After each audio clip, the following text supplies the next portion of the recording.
Le programme d'alphabétisation et d'apprentissage des métiers pour la réduction de la pauvreté est un programme de taille, est un programme d'envergure, est un programme qui suscite beaucoup d'espoir. Beaucoup d'espoir parce qu'il répond, de par ses objectifs, de son contenu, à la demande sociale. Il répond aux préoccupations des populations défavorisées, des populations vulnérables. Quand on parle de populations vulnérables, on ne peut pas ne pas penser en zone rurale. Les populations habitent dans des villages très enclavés, dans des villages très éloignés, où l'accès est très difficile. C'est la raison pour laquelle nous qui avons la chance et le privilège de piloter ce programme, en tout cas de remercier le bon Dieu. De remercier aussi les autorités qui ont eu confiance en nous. Ce programme de lutte contre la pauvreté, à travers l'éducation, la formation, quand je parle d'éducation et de formation, c'est vraiment parler de renforcement du capital humain à travers toutes les catégories sociales. Et quand je parle de catégories sociales, je parle d'abord des enfants.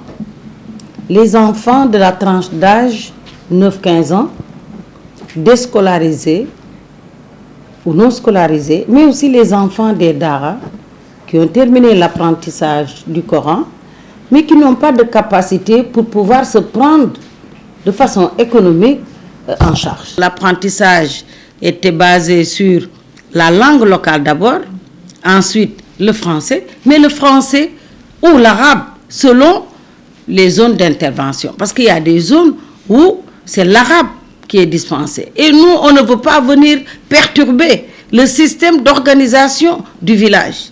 On vient appuyer, on vient accompagner. Donc, on n'a pas le droit de venir imposer. Donc, nous bâtissons nos programmes en fonction de la demande. C'est un programme par rapport à la demande. Et donc, je pense qu'on est en phase aussi avec les orientations du gouvernement dans ce sens.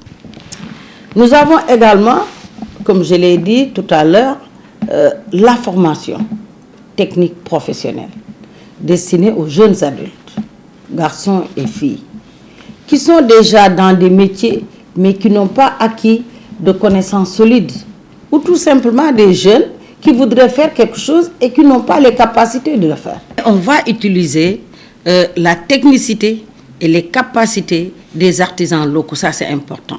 C'est même une autre volonté du gouvernement à promouvoir et à valoriser les artisans locaux qui ont une certaine capacité vraiment professionnelle à pouvoir donc mettre en exergue. Donc ces jeunes vont être formés au niveau de ces ateliers, mais également ils vont compléter leur formation au niveau des centres ressources pour leur permettre en tout cas de maîtriser toutes les ficelles liées donc à l'apprentissage au niveau de ces ateliers artisanaux. C'est également un autre aspect qui est pris en compte par le programme et c'est un aspect également, je ne dirais pas le plus important, mais très fondamental parce qu'on sait que la femme constitue un peu le nerf de la guerre au niveau de la famille. La femme est également le moteur de la famille, c'est le poumon de la famille. Donc on ne peut pas laisser en rade dans un programme aussi important les femmes. Donc les femmes aussi de la tranche d'âge 24 à 49 ans vont être accompagnées pour en tout cas les amener à renforcer les compétences. Moi je ne parlerai pas de formation pour les femmes, mais plutôt de renforcement de compétences. Parce que les femmes s'activent nuit et jour pour faire vivre la famille. Donc dans différentes filières. Donc le PALAM a donc comme obligation et comme objectif la professionnalisation des femmes, la réorganisation des femmes, mais aussi leur donner les éléments de gestion qui leur manquent pour gérer une micro-entreprise rurale. Et c'est dans cette optique-là que le PALAM va donc encadrer 10 000 femmes à travers donc des métiers identifiés en rapport avec les femmes, de la coiffure, la couture, la transformation de céréales, et j'en passe, pour dire que les femmes, grâce au PALAM, vont pouvoir donc être capacitées de formation en gestion, en marketing, en dynamique de groupe, parce que c'est important. Et tout cela va être matérialisé par la mise en place de micro-entreprises selon les filières ou les métiers que les femmes auraient choisis et pour lesquels nous leur avons donné les compétences requises. Le PALAM, donc, est un instrument de développement innovant. Innovant parce qu'il prend en charge un grand nombre de préoccupations et de façon systémique, de façon synergique, comme j'ai l'habitude de le dire. On ne fait pas de programme de façon isolée. L'alphabétisation d'un côté, après on vient faire la formation technique ou le financement à part. Ces trois éléments fondamentaux en matière de développement qui doivent aller ensemble, qui doivent être complémentaires et qui doivent en tout cas nous amener à définir une stratégie de développement. C'est ça le PALAM. Et cette stratégie de développement que nous appelons, nous, le triptyque, ou récemment la mayonnaise, parce qu'une mayonnaise doit être bien prise avec l'ensemble des éléments qui la composent. Et c'est ça le PALAM. L'éducation de base des enfants dont j'ai parlé, qui constitue un problème fondamental aujourd'hui, parce qu'on parle de la problématique des enfants mendiants dans la rue. Moi, je ne parlerai pas des enfants des Dara. Les enfants des Dara sont organisés, sont gérés, même s'ils mendient, cette pratique-là, elle est gérée de façon professionnelle, de façon traditionnelle par rapport à certains Serigne Dara. Le PALAM s'active pour vraiment apporter son concours à l'orientation du gouvernement, à la politique du gouvernement en matière de promotion et d'éducation donc de l'enfant. Je disais également que c'est la formation, donc éducation-formation.